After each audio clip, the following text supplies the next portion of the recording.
Again, it is a pleasure sitting here with you, and I know we have a lot of interesting topics to discuss. And one of the topics that we were discussing, let's say off camera, between you and I, was the topic of addiction. And you were giving me stories about some of the people that you help, people with problems of addiction.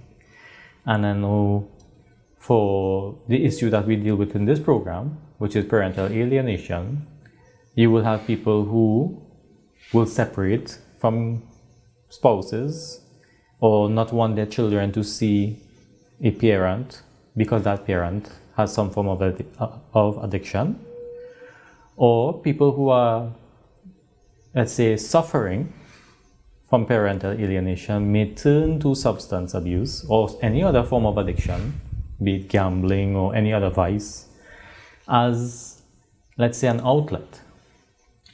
Now, on the topic of addiction itself, where do you think it starts? Where does you do something as a habit, or probably as a pastime, or something as a stress reliever? How does it turn into an addiction? So there could be many reasons why a substance could turn into an addiction. One, it could be that you start using it because you see your friends using it, and you think, okay, if I take one or two, it is okay. Nothing will happen if I take one with my friends. So you take one day, and then on another opportunity you take another one or two, and then so it may go increasing. And then it may reach a point where you are getting so used to it. You're beginning to like the feeling, the intoxication after using it, that you think, okay, it's okay if I continue taking. And so you will take, and then you become addicted to taking it. And it may not be long, even be a couple of months, and now you're addicted to it. It is very easy and fast to get addicted to any substance, for that matter of fact, anything. I know people who get addicted to a certain kind of smell. They like to smell certain substance, much less, things that are taken through the mouth. So there are, let's say, situations that may push an individual into a certain habit. Could be drinking, could be smoking. Let's say a child comes from a very unstable family background. Unstable family background will mean a background of family relationships where there is, let's say, violence. There is abuse, words which are not, let's say, pleasant, and even child being abused from small. These things happen. And because he was being abused from small, as he grew up, he starts detaching or staying far from these violent members of his family. But then he finds himself going and searching for something else to fill in that missing gap. And he may go either into smoking, taking cigarette, or even drugs, or even alcohol. So there are so many ways that people could take in order to, let's say, get things off their mind, because they want to forget whatever they were going through. It could be a violent situation, it could be an abusive situation, it could be bad relationships. There are so many things, so many reasons why. And so they take to all these addictive substances, I should say. And of course they reach a point where it's difficult to turn back. Difficult to turn back, because once you start, like the cigarette, for example, and it gets stronger and stronger, or harder and harder, as we say, then they leave one light substance for a more stronger substance. And then that may lead to an even stronger substance. So let's say the foundation of all of it is the background you come from. Because if you come from, let's say, a good, well protected, harmonious family lifestyle, a family life or a lifestyle where there is love, where there is acceptance, means parents accept their children for who they are and how they are. Husband accept wife, wife accept husband. And there are so many reasons, so many little things that could cause any child or any individual, for that matter of fact, to leave a relationship and search for something else to fill in the gap, to fill in that space. Too many, actually. Even if someone, let's say, are not accepted in society, his peers does not accept him, his colleagues are kind of abusing him, then he also takes to it. So it's not only the family.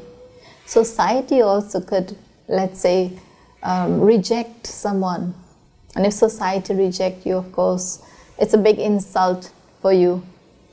And so all of these kinds of, let's call it not abuse, but bad experiences in life is what really pushes someone to search, to look for different avenues to fill in or to kill that gap, to kill that experience.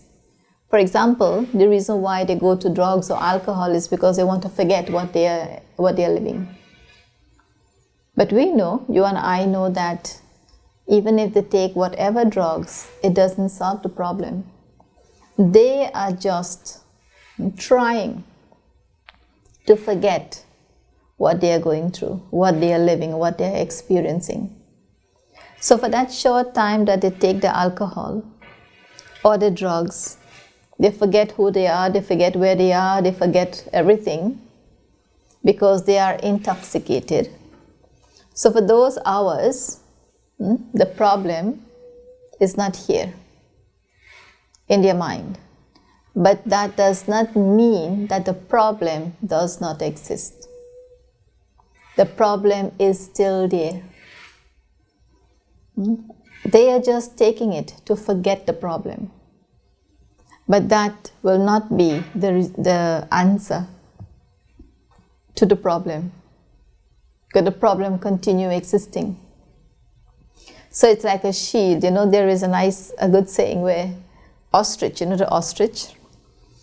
In order for them to hide, they just go and bury their head in the sand, and thinking no one could see them because they cannot see anyone.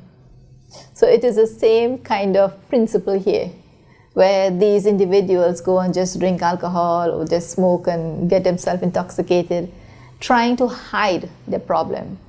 But the problem still continue existing. So the ostrich hide his head thinking that no one is seeing him and he cannot see anyone. But the whole rest of his body is there present for anyone to see. It's very funny. Yes, so addiction is a lot of reason why people get addicted.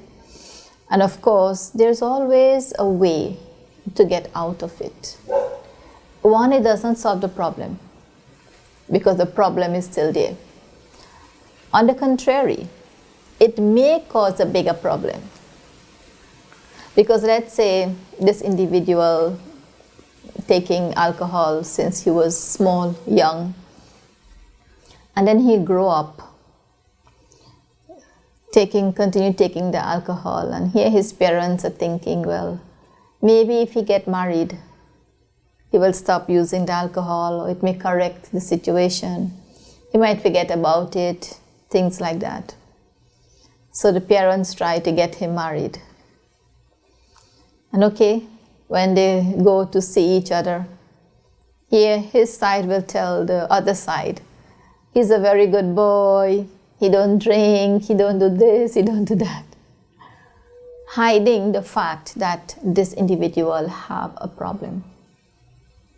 And the simple fact of hiding that information that this individual have a problem means that here you are trying to use someone else to correct this one's problem. That is called selfishness, because you are not thinking about that other individual who will come into this one's life and what he or she will then be living with him. How will be this relationship?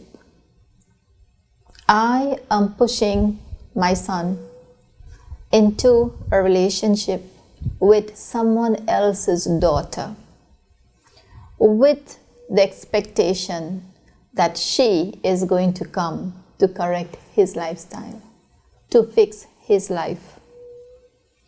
What is that? That is called selfishness.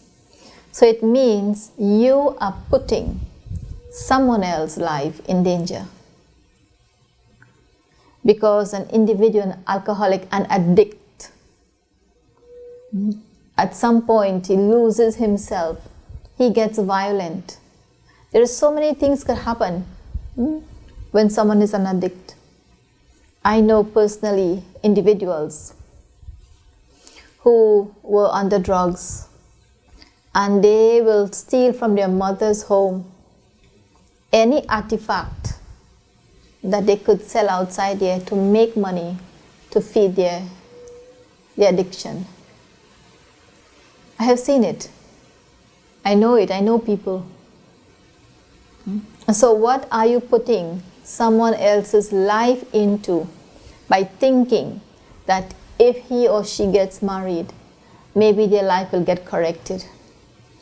The better thing is that you try to correct your son or your daughter before you put them into someone else's life. Because here now, if you get him or her married to someone else, beside putting that one's life in danger, that one will not have a life that she would like.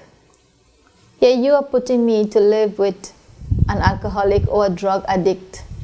Where is my life? Where is my future? Just trying to make him well?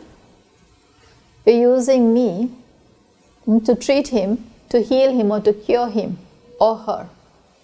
Where is the future of this one's life? So there are so many things we need to think about in relationship. How to heal relationship, how to heal ourselves, because getting married does not mean to say, I could fix myself. I could try to stop drinking the alcohol. That's one thing. But the desire is still there. And once there is unfulfilled desires in the minds of any individual, for that matter of fact, those unfulfilled desires could lead to other kind of violence. Because unfulfilled desires leads to anger, leads to ego, leads to aggression, leads to revenge, leads to so many violence, whether it's violent or abusive words, whether it is physical or in some way or the other, emotionally. You can even abuse someone emotionally. So once there is a problem, someone has an addiction problem, that is what needs to be dealt with in order to heal that one. Pushing someone into a relationship that you expect to help him to get out of it is actually destroying two lives and not one life. Two lives. So we need to think clearly, where are we going, the decisions we are making, and if it is the right decision for both parties, or is it just a decision to please some individuals, like one side of the family. And if it's just to please one side of the family, then we are talking about a selfish motive. Because you're thinking about yourself only, not another individual. And so these kinds of things could lead to breakup in relationship. One, it could lead to abuse, where this individual who is under drugs or alcohol, the addict, is violently treating the other one in a bad way. And so both sides of the family would then start blaming each other. Oh, your daughter is not good for my son. And the other side will say, well, he was an addict, and you hide the fact that he's an alcoholic or something. And so it leads to a much more bigger problem. First, it was just one family problem. But because of the joint means now you're married to someone else. So that family also get to know this family. And so the relationships of many people now are more torn apart because there was lies in that relationship. They use lies to get to where they wanted to. And so abuse in relationship is the number one result or consequence of someone who is an addict, whether it is substance addict, cigarette, whatever, and alcohol. Do you think that society, let's say, encourages addiction as a way to deal with problems? Because, like you mentioned, your friends might encourage you, if you're having problems at home, to come to the bar to take a drink. Yes. Or other people who don't drink, probably they smoke or whatever. But even in, let's say, not in dealing with problems, but in general, there's the encouragement to drink, or the encouragement to abuse substance, or the encouragement to do something that could lead to addiction. Now, anybody could encourage anyone in a negative way or in a positive way. But it depends on the individual what he wants to do. So yes, there are people there who could motivate you to come and take a drink. Let's go to the bar, let's do this, let's do the next. But it depends on me. If I am a right thinker, correct thinker, I would know that that is not the right way. This will not help me to get out of my situation if that individual is thinking right.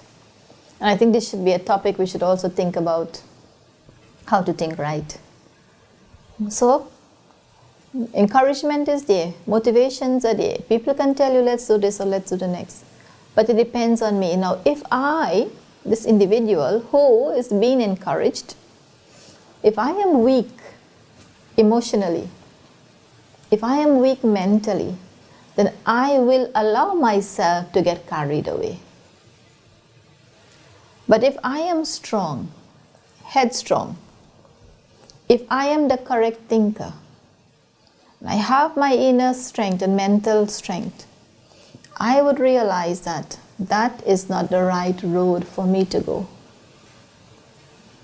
And the simple fact of allowing yourself to get carried away, to be motivated by whether it's society, the community, by my peers or colleagues or friends or whoever, simply shows that I am weak. And unless I don't learn how to strengthen my inner mind, my strength, strengthen my thoughts, my mind, my emotions, how to take the correct decisions, then I will always be controlled by others. So how to strengthen your mind and your thoughts, your emotions in such a way that you are able to think in the right way and not be influenced, let's call it that way, by society, by friends, by colleagues, whoever else. If you ask me to go with you to a party, for example, and I personally don't like parties, but I say, okay, he's a good friend, so let me just go. So one mind is telling me, I could go to the party, and one mind is telling me I should not go. I have two minds there, which means there is a conflict within me. I am in conflict with myself because I am having two minds, to do or not to do. So think about that individual who is being motivated into drinking or taking a smoke or whatever. He is being motivated, but he has two minds. Should I do it or should I not do it?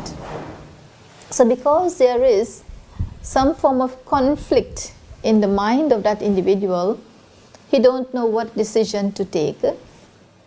But finally he decide, okay, let me call up another friend and ask him what he's doing.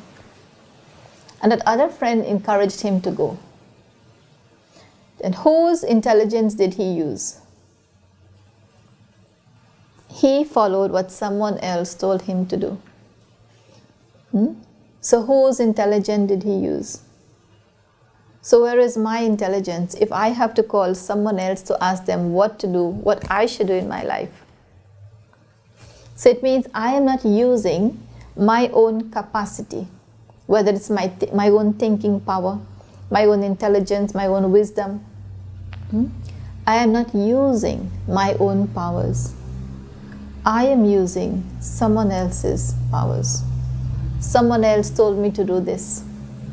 And because I did what that one told me, I am here today. But that one told you or gave you a suggestion. No one physically pushed you into doing it.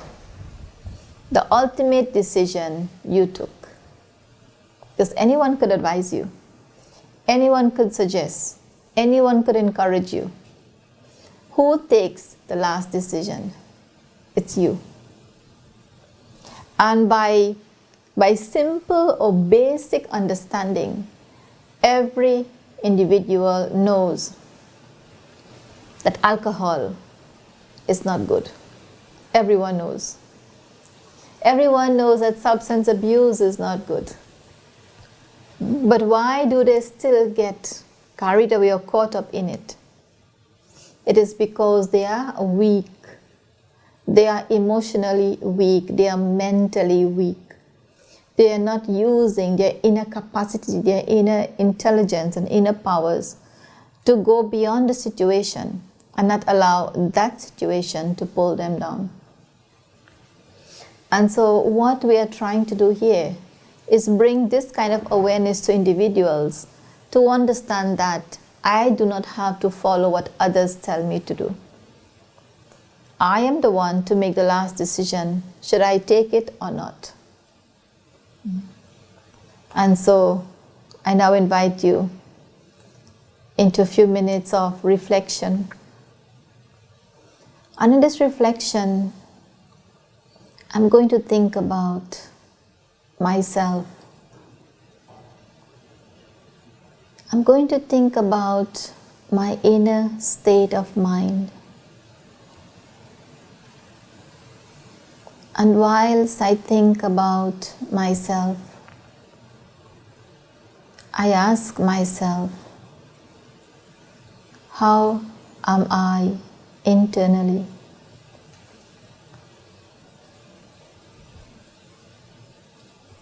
And I begin to take a look at what is happening within me.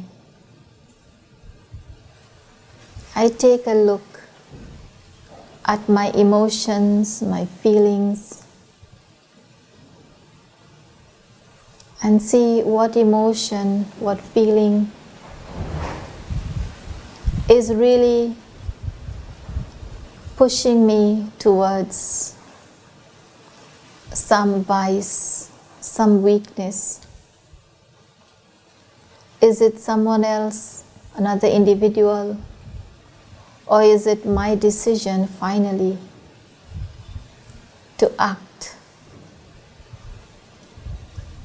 Is it that other people are making me to take the alcohol? Or is it my desire that is pushing me?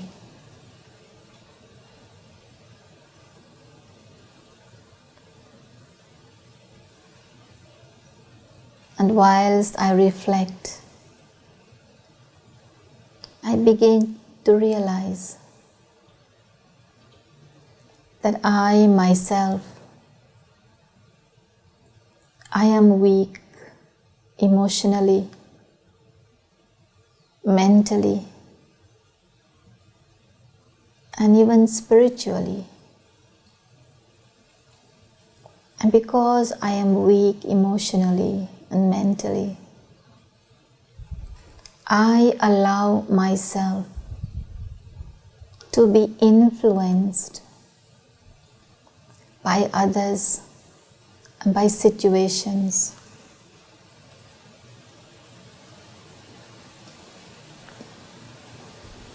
But in order for me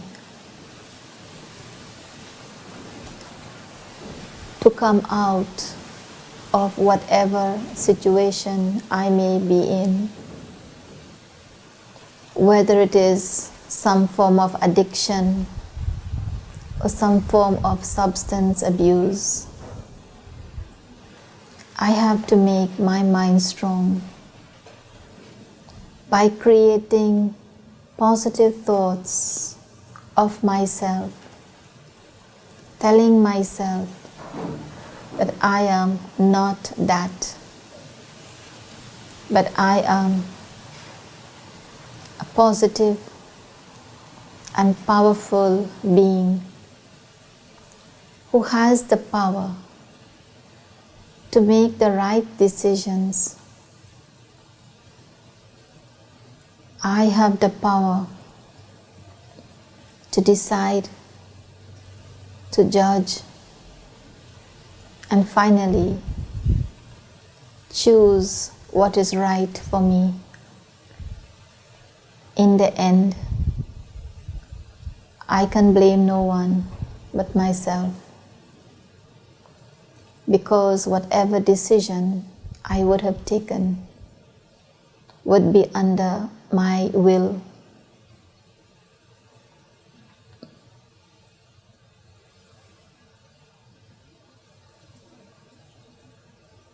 I think about myself as an emotionally and mentally strong individual who has the power and the right to decide the life I want to live.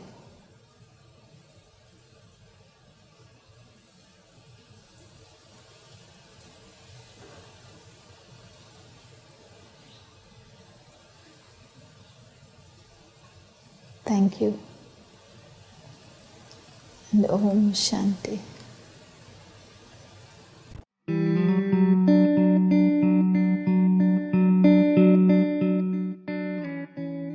Join us globally every Sunday at 5:30 p.m. on Sankhya Television as Parental Alienation Awareness International Network, PAIN, presents Ambassador Extraordinaire, Brahma Kumari's Sister Silverine Mangru with the series From Pain to Healing.